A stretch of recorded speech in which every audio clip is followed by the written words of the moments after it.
ஓர் சாதாரண மழலை சிறுவன் நான். கெஞ்சியும் கொஞ்சியும் பேசும் ஓர் சாதாரண மழலை சிறுவன் நான். நூலைப்படி, சங்கத்தமிழ் நூலைப்படி, முறைப்படி, நூலைப்படி, காலையில் படி, கடும் மகள் படி, மாலை இரவு பொருள்படும் படி, நூலைப்படி. கற்பவை கற்கும்படி, வள்ளுவர் கொள்கைப்படி, கற்கதான் வேண்டும் அப்படி, கல்லாதவர் வாழ்வதப்படி, அறம்படி, பொருளைப்படி, அப்படியே இன்பப்படி, இறந்த தமிழ் நான்மறை பிறந்ததென்று சொல்லும்படி, அகப்பொருள் படும்படி, புகழ்பொருள் படி, கல்லாப்படி என்று அந்த பாட்டன் பாரதிதாசனை வணங்கி 2 அடி பட்டால் தான் திருந்துவாய், வாங்கிக்கொள் வள்ளுவனிடம். ஆம் அன்பர்களே, 2 அடி வாங்கிக் கொண்டுதான் வந்திருக்கிறேன் வள்ளுவனிடம். தொட்டனை தூரும் மலர்கேணி மாந்தருக்கு கற்றனை தூரும் அறிவு. மலர்கேணியை தோண்ட தோண்ட நீர் பெறும். அதுபோல நல்ல புத்தகங்களை படிக்க படிக்க அறிவு வளரும். ஓர் மனிதன் தன் வாழ்நாளில் 10,000 மைல்கள் நடந்திருக்க வேண்டும், அல்லது 1000 புத்தகங்கள் படித்திருக்க வேண்டும். அதுவே அவன் அடுத்து வரும் தலைமுறைக்கு செய்யும் ஒரு உன்னத செயலாகும். வணக்கம் புத்தக அன்பர்களே, என் பெயர் டி.டி. தேவதீரன். எனது ஊர் அன்னவாசல் கிராமம், குடவாசல் தாலுகா, திருவாரூர் மாவட்டம். காகிதத்தில் ஆயுதம் செய்ய முடியுமா? ஆம், முடியும். அங்கே எண்ணங்களும் எழுத்துகளும் ஒன்றுக்கு ஒன்று எதிரெதிராய் வாய் வீசும்.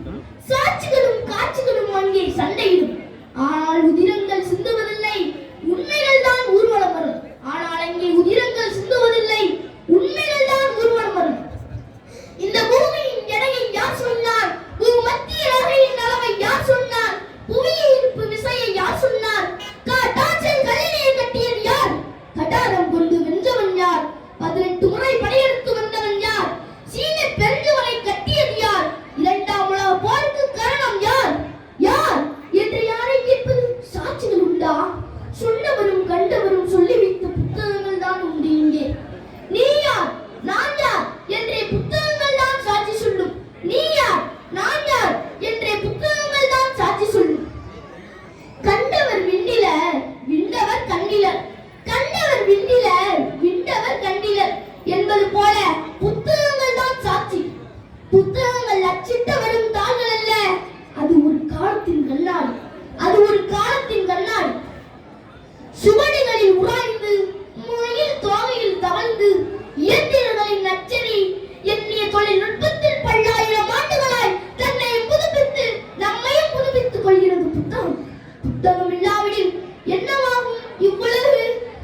18 தத்துவங்கள் இல்லை, பெருமுபதேசங்களும் இல்லை, அறிவியலும் இல்லை, புவியியலும் இல்லை, சொல்லிக் கொண்டாடிட பண்டிகைகள் இல்லை, உயிர் காக்கும் மருத்துவ குறிப்புகள் இல்லை, பூமி உருண்டை என தெரிந்திருக்க போவதும் இல்லை. அதனால்தான் மகாத்மா காந்தி கூறுகிறார், ஒரு கோடி கிடைத்தால் நீங்கள் என்ன செய்வீர்கள் என்று கேட்டபோது ஒரு நூலகம் கட்டுவேன் என்று பதிலளித்தாரா மகாத்மா. புத்தகம் என்பது அறிவின் மொழி, மனதின் தோழர், நல்ல ஆசான். புத்தகம் கையில் இருந்தால் அறிவில் சோர்வில்லை என்பார்கள். புத்தகம் கையில் இருந்தால் அறிவில் சோர்வில்லை என்பார்கள். என்னை போல் வருங்கால தலைமுறைகளுக்கு நான் வேண்டுகோள் விடுப்பது ஒன்றே ஒன்றுதான். அலைபேசிகளை அளவோடு வைத்து புத்தகங்களை கையில் ஏந்துங்கள். அறிவாயுதம் ஏந்தி வளமான எதிர்காலம் படைப்போம். அறிவாயுதம் ஏந்தி வளமான எதிர்காலம் படைப்போம். உலகத்தின் மூளை முடுக்குகள் எல்லாம் போக நினைக்கிறாயா? உலகத்தின் மூளை முடுக்குகள் எல்லாம் போக நினைக்கிறாயா?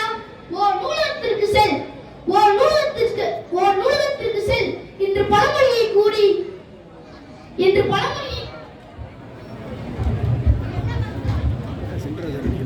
இறுதியாக ஒரு நிமிடம். நிமிர்ந்த நன்னடை, நேர்கொண்ட பார்வையும், நிலத்தில் யாருக்கும் அஞ்சாத நெறிகளும், திமிர்ந்த ஞான செருக்கும் இருப்பதால் செம்மை மாதர் திரும்புவதில்லையாம்.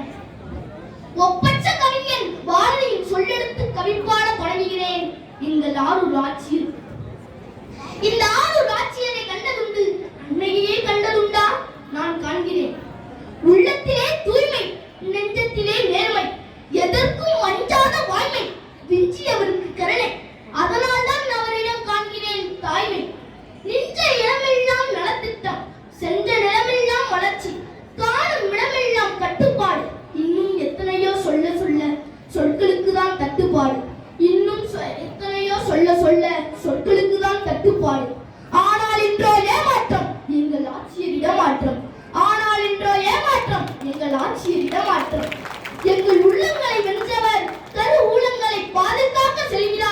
வருத்தம்தான், ஆனால் துயரம் இல்லை.